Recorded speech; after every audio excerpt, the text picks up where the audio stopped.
이에 예수께서 이르시되 아버지 저들을 사하여 주옵소서 자기들이 하는 것을 알지 못함이니이다 하시더라. 그들이 그의 옷을 나눠 제비 뽑을세. 오늘은 예수님께서 죽음을 이기시고 모든 인류의 죄 문제를 해결하신 십자가 사건을 함께 살펴보고자 합니다. 앞으로 우리가 7주 동안 이 가상 7언의 말씀을 함께 묵상하며 예수님의 십자가 의미를 생각해 보고자 합니다. 오늘은 그 첫 번째 시간으로 십자가의 고통 중에서도 우리를 위해서 기도하신 예수님의 기도에 대해 배워보고자 합니다. 예수님께서 십자가에 못 박힌 시간은 모두 6시간이었습니다. 6월절 양 잡는 행사가 시작되는 아침 오전 9시부터 양을 잡고 또 이 제사 드리게 되는 시간인 오후 3시까지 약 6시간 동안 예수님은 십자가에 매달려 무서운 이 하나님의 저주와 형벌을 감당하셨습니다.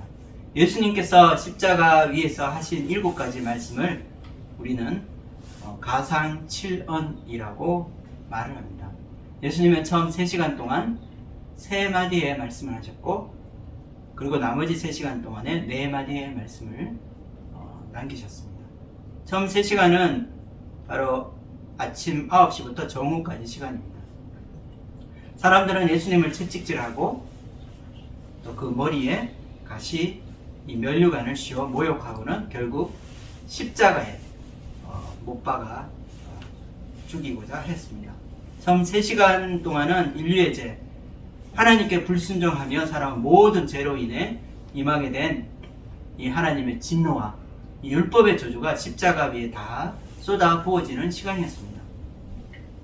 그리고 이제 나중에 있는 이 3시간은 정오부터 오후 3시까지 이 시간은 온 땅에 어두움이 임하게 되었습니다.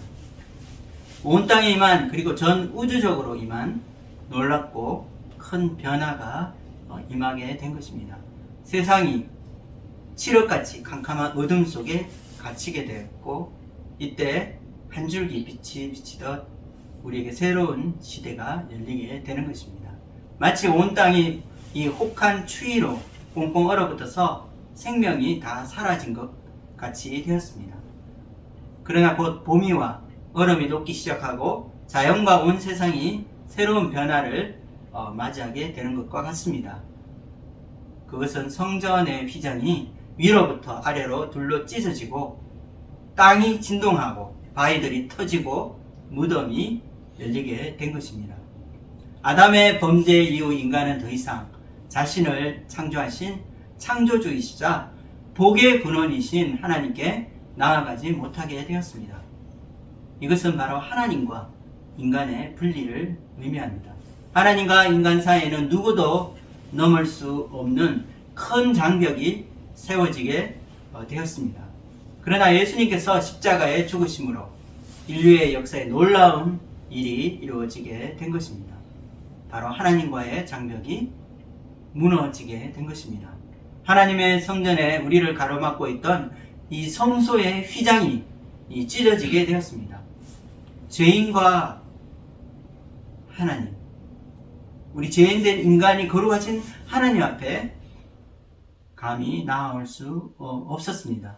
제사장도 1년에 오직 하루 이 속죄일에 우리가 아는 홀리 플레이스, 거룩한 지성소에 이 속죄의 피를 가지고 들어갈 수 있었습니다. 그러나 이 휘장이 위에서부터 아래로 찢어져 둘로 나뉘게 되면서 새로운 길이 열리게 된 것입니다. 다시 하나님께로 나아갈 수 있는 새롭고 산 길이 온전히 우리 앞에 열리게 되었습니다. 이렇게 열려진 길은 예수님께서 십자가 위에서 하나님의 무서운 진노를 받으시고 그 십자가의 고통과 버림받는 아픔을 감당하셨기 때문에 가능한 일이 된 것입니다. 여러분, 십자가는 무엇입니까? 십자가는 죄인된 인간이 구원받는 유일한 길이라고 할 수 있습니다. 하나님과의 깨어진 이 관계성을 회복하고 구원을 받아 영생을 얻는 하나님이 정하신 유일한 방법입니다. 이 세상에 다른 구원의 길은 없습니다. 십자가만이 우리가 구원받을 수 있는 유일한 하나님의 방법이라는 이 사실을 여러분은 인정하십니까? 교회 안의 교리를 통한 구원의 방법을 따르는 많은 사람들이 있습니다. 또한 신앙생활을 하시는 분들 중에는 많은 분들이 하나님을 만났다고 하는 이런 신앙 체험을 가지고 계신 분이 있습니다. 때로는 눈물을 흘리면서 살아계신 하나님을 만난 지난 감동의 이 경험을 감정하기도 합니다.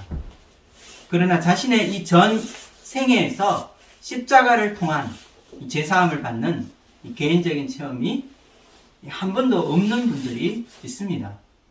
우리는 다시 한번 내가 믿고 있는 이 구원의 근거에 대해서 생각해 보아야 할 것입니다. 교회의 많은 신자들 중에는 이 성경 말씀에 대한 지적인 동의 내지는 입술의 고백만으로 자신이 구원받았다고 확신하는 사람이 있습니다. 내가 믿기 때문에 구원받았다고 자신합니다. 삶 가운데 이런 구원의 감격과 십자가의 은혜가 무엇인지 알지 못하며 지식적으로 자신이 구원받았다고 생각하는 사람들이 많은 것입니다. 그렇다면 여러분이 구원받은 증거는 무엇입니까?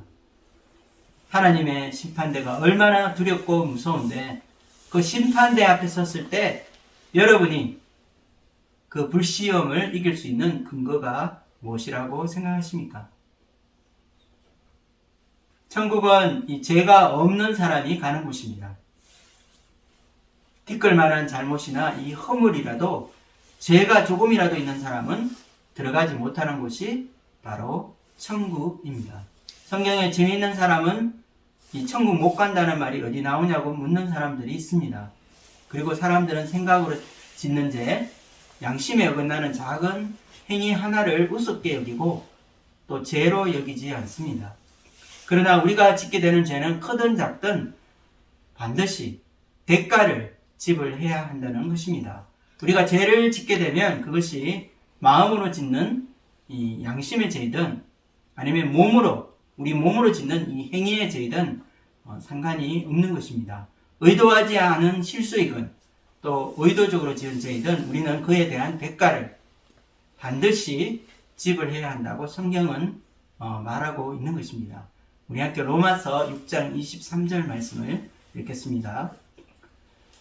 죄의 삭은 사망이요 하나님의 은사는 그리스도 예수 우리 주 안에 있는 영생이니라. 여기서 이 죄의 대가는 우리의 죽음이라고 말하고 있습니다. 여러분, 창세기에 나오는 아담과 하와가 하나님 앞에 범죄했을 때 그들이 지은 죄가 살인이나 간음과 같은 크고 무서운 죄를 지었을까요?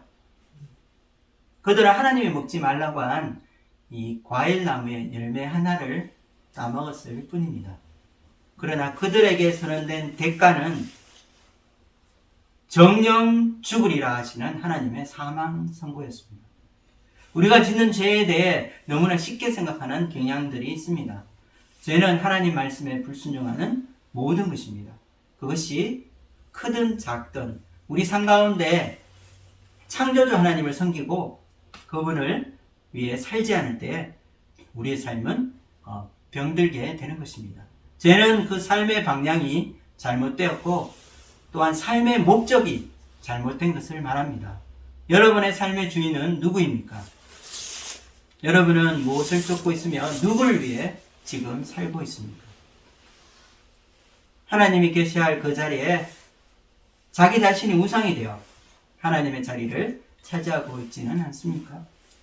하나님을 떠난 인간의 삶 전체가 바로 죄이며 인간의 불순종의 마지막 결과는 사망이라고 말하고 있는 것입니다. 죄의 결과와 불순종의 열매는 사망이며 이것은 단순히 우리의 육신의 죽음만을 의미하지 않습니다. 성경은 우리에게 둘째 사망이 기다리고 있음을 말씀하고 있습니다.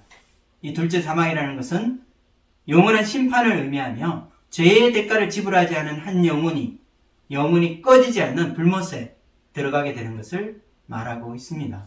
다 함께 요한계시록 21장 8절 말씀을 읽겠습니다.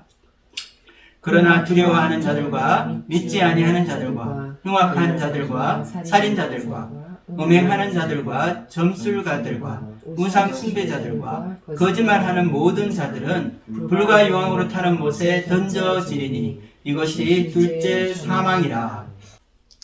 우리는 이 죄의 문제가 얼마나 심각한 것이며 또 그로 인한 사망이라는 대가가 얼마나 무서운 것인지 깨달아야 하는 것입니다. 아담의 타락 이후에 모든 인류는 이 사망이라는 굴레 속에 갇혀 지내게 되었습니다. 이 세상에 한번 태어나 살다가 결국은 이 육신의 삶을 마치는 죽음을 맞이하게 되는 것입니다. 그리고 여기에는 누구도 예외는 없습니다. 오늘날 과학과 기술이 발전한 현대 사회에서도 이 죽음의 문제는 아무도 벗어날 수 없는 자연의 법칙처럼 여겨지고 있습니다. 아무리 절대 권력을 가진 권세자나 위대한 사상가나 철학자 혹은 유능한 과학자라 할지라도 이 죽음의 문제를 해결하지 못했으며 죽음에서 벗어날 수 있는 사람은 이 세상에 단 한 사람도 없습니다. 그러나 이와 같이 인류가 해결하지 못한 이 죽음의 문제를 해결하신 유일한 분이 계십니다. 하나님의 아들 그리스도 예수이십니다. 예수님은 십자가에서 하나님의 율법의 요구를 이루어 주시고 죽음에서 부활하심으로 사망 권세를 깨뜨리셨습니다. 죽음으로 죽음의 문제를 해결하셨다는 것은 역설적으로 들립니다. 그러나 죽음에 치명적인 허점이 있습니다. 성경은 죽음이 죄의 결과라고 말하고 있습니다. 그리고 이 죄의 대가가 죽음이기 때문에 죄 없는 자는 결코 죽어서는 안 되는 것입니다. 그런데도 죄 없으시고 거룩하신 이 하나님의 아들 예수 그리스도를 십자가에 못 박아 죽인 것입니다. 사망이 예수님을 가둬두고 있을 수 없었습니다.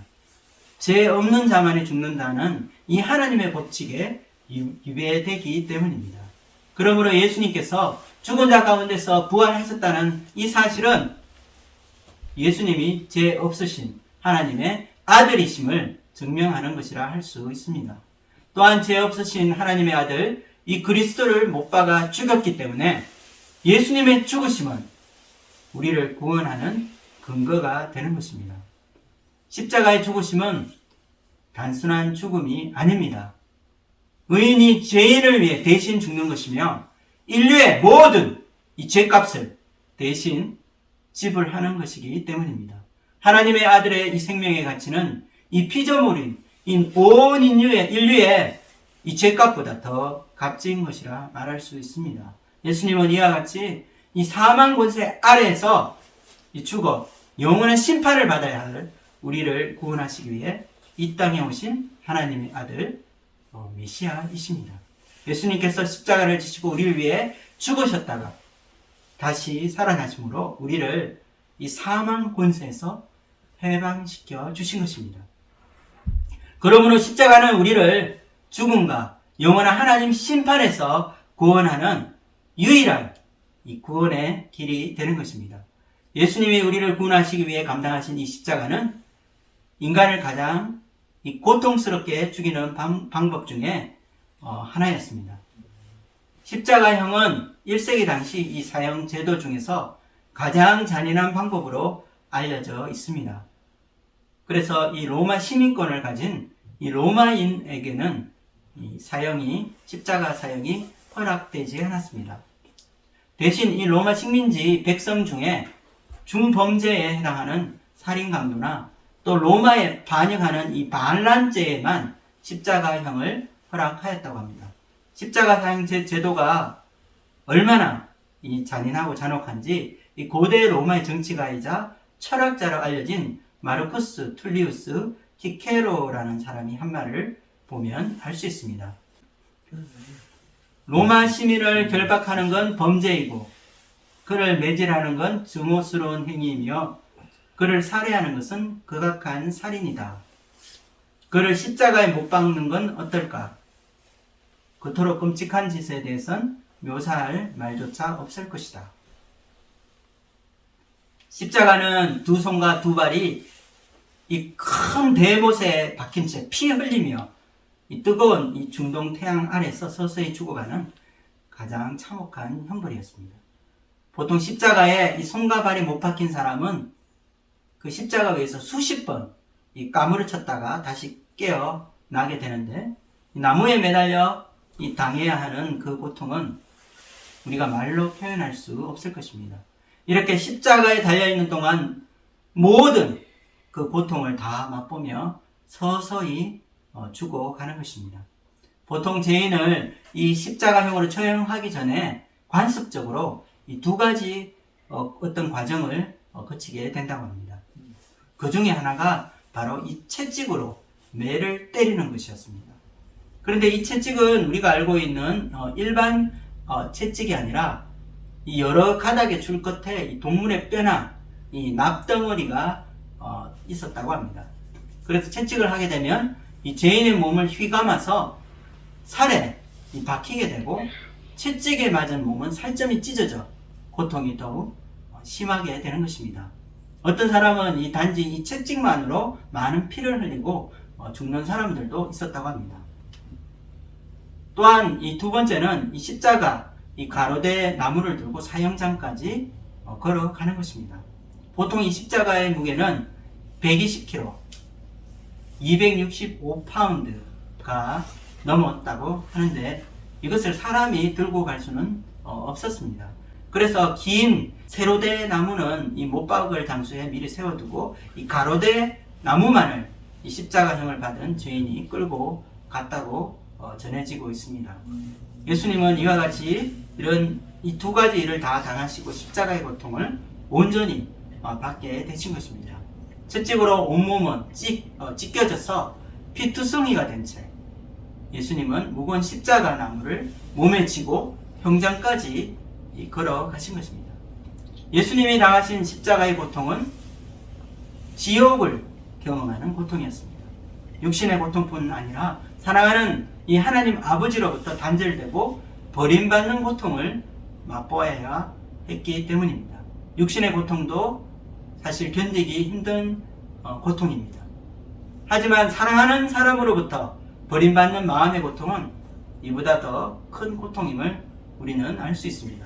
예수님은 아들이시지만 이 아버지의 사랑에서 떨어져 진노의 잔을 마시게 된 것입니다. 십자가에 달리신 예수님의 몸에 하나님의 진노가 쏟아졌습니다. 예수님께서 이 겟세마네 동산에서 이 땀이 피가 될 때까지 기도하신 것도 십자가의 고통 자체보다는 이 하나님의 진노의 잔을 피하고 싶었기 때문이었습니다. 예수님이 지신 그 십자가는 우리의 죄의 대가로 받는 고통이기 때문입니다. 바로 죄에 대한 이 하나님의 이 진노를 온몸으로 받는 저주의 십자가인 것입니다. 함께 갈라디아서 3장 13절 말씀을 읽어보겠습니다.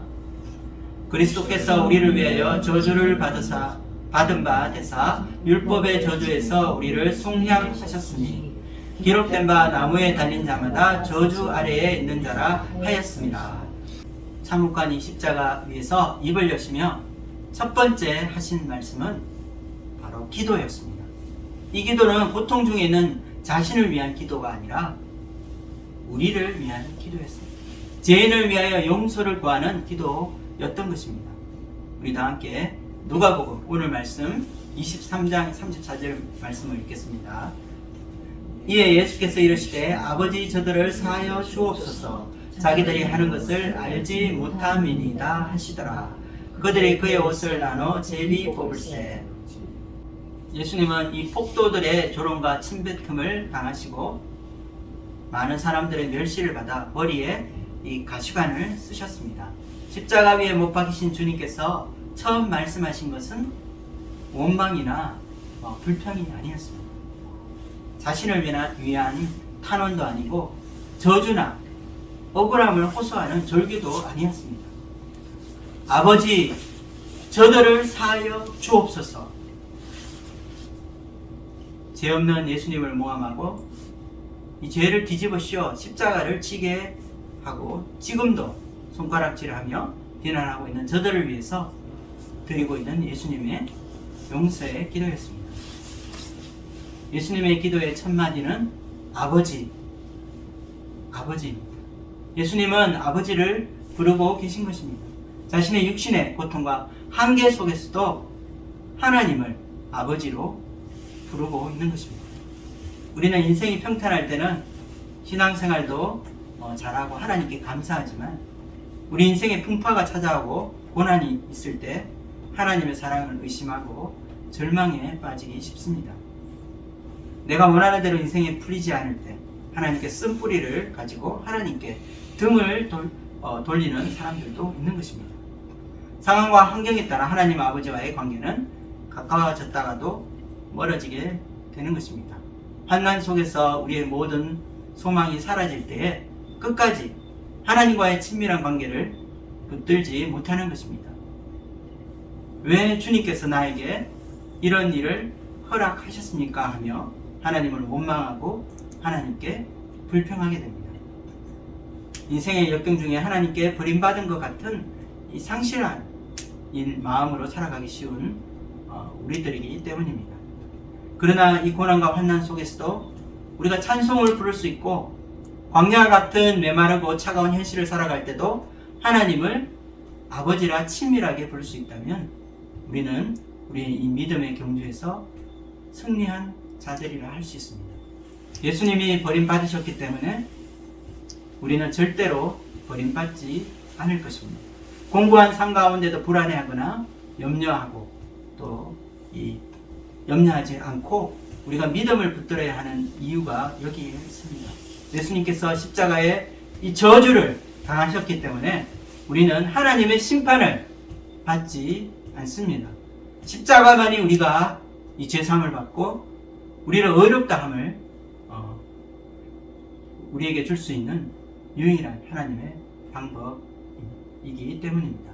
고문과 같은 혹독한 이 십자가의 고통 속에서도 하나님 아버지를 친밀하게 부르시고 끝까지 하나님께 대한 신뢰한 믿음을 지켰던 예수님의 삶을 우리가 본받을 수 있기를 기도합니다.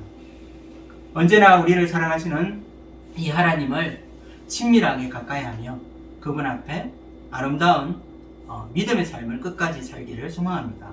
하나님이 멀리 계신 것 같은 인생의 이 어려움 속에서도 주님의 변함없는 사랑을 신뢰하며 거룩한 이 자녀의 삶을 살아가는 저와 여러분이 되기를 주님의 이름으로 축복합니다.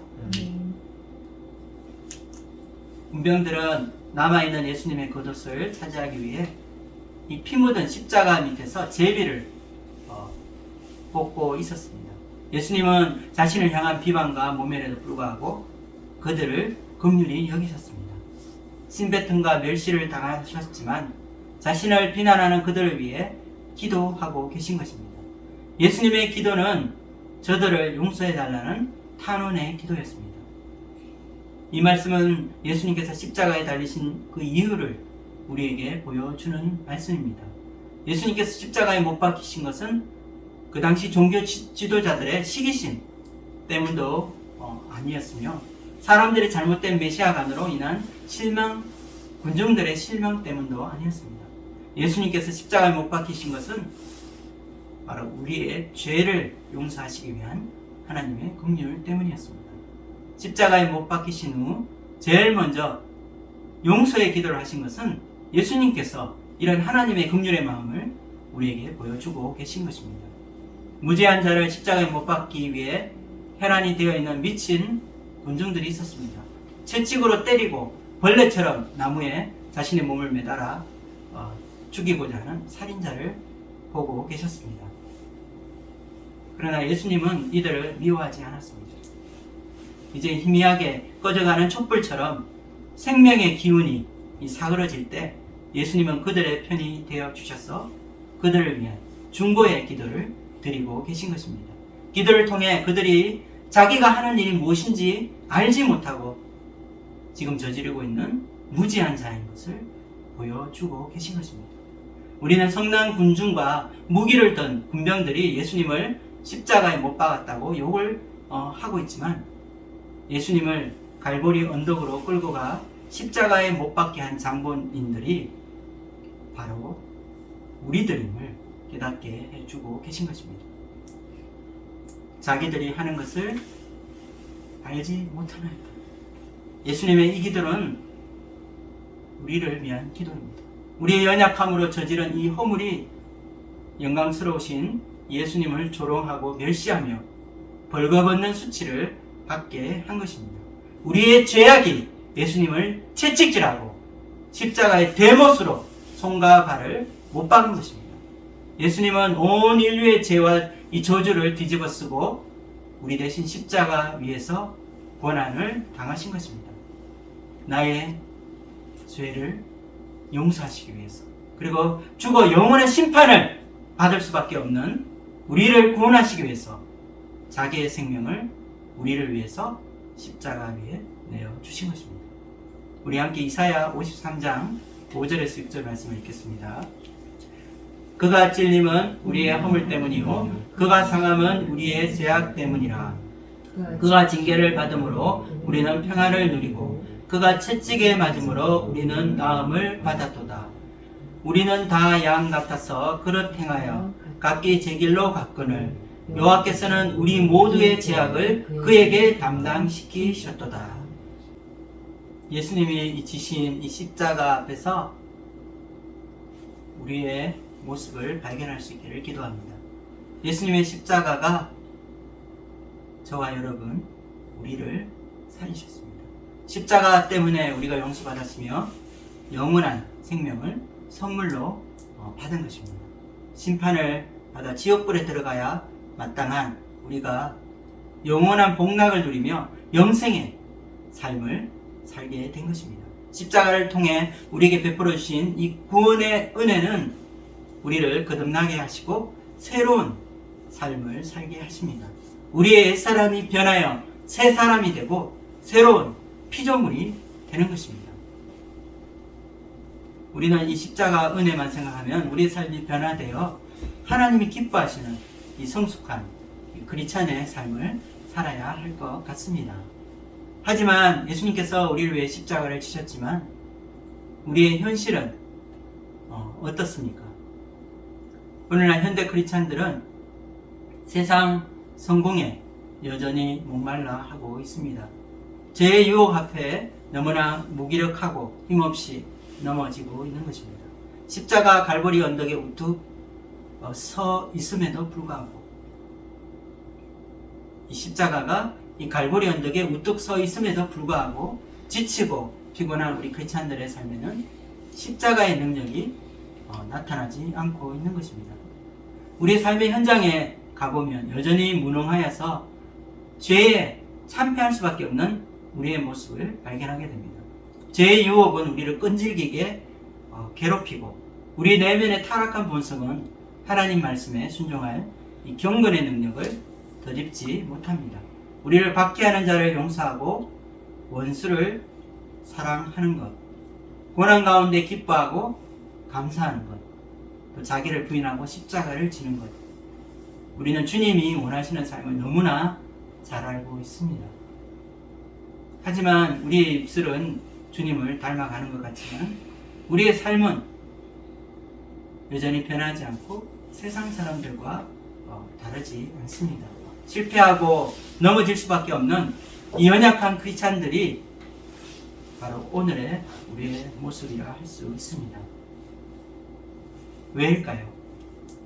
주님께서 십자가에 흘리신 이 보혈의 능력이 왜 우리 삶 가운데는 나타나지 않는 것일까요?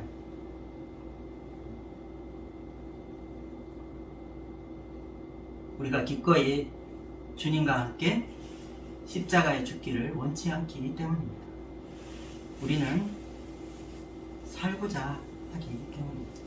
죄에 대해서 죽었다는 사실을 우리가 인정하고 자신을 세상에 대해서 죽은 자로 그리고 죄에 대해서 죽은 자로 여기는 그 법을 우리가 배우지 못했기 때문입니다.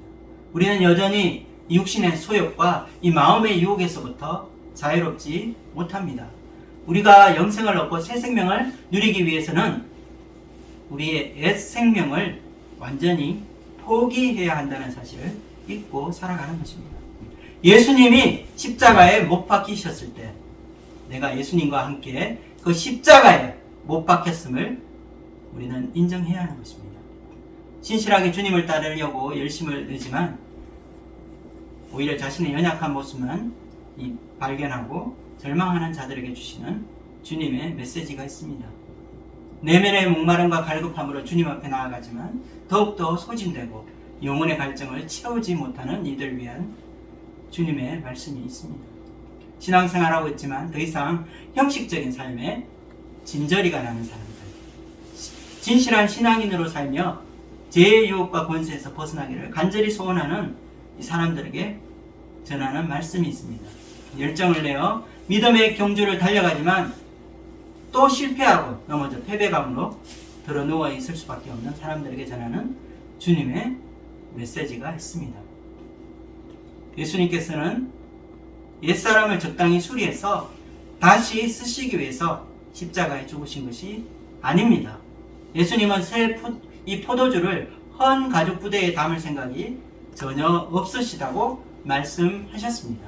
자기를 완전히 버리지 않으면 예수님의 제자가 될 수 없는 것입니다. 주님께서 우리의 옛 삶을 고쳐서 더 좋게 만드시겠다고 약속하지 않으셨습니다. 예수님께서는 이 옛사람의 생명을 완전히 끊으시고 우리에게 새 사람을 주시기를 원하시는 것입니다. 우리의 옛 생명을 완전히 끝장내고 무덤에 장사 지내는 것을 말하고 있는 것입니다. 우리 함께 로마서 6장 6절과 11절 말씀을 같이 읽어보겠습니다. 우리의 옛사람이 예수와 함께 십자가에 못 박힌 것은 죄의 몸이 죽어 다시는 우리가 죄에게 종노릇하지 아니하려 함이니 이와 같이 너희도 너희 자신을 죄에 대하여 죽은 자요 그리스도 예수 안에서 하나님께 대하여는 살아있는 자로 여길지어다. 우리가 여전히 살아있지만 우리의 옛사람이 십자가에 죽었다는 사실은 우리에게 놀라운 비밀을 가르쳐 줍니다. 우리가 예수님의 십자가를 통해서 나의 죽음을 믿고 이 옛사람이 죽은 자로 우리가 여길 때에 십자가의 능력이 나타난다는 사실입니다. 하나님은 이미 오래전에 예수님의 십자가 위에서 이루어 놓으신 일입니다.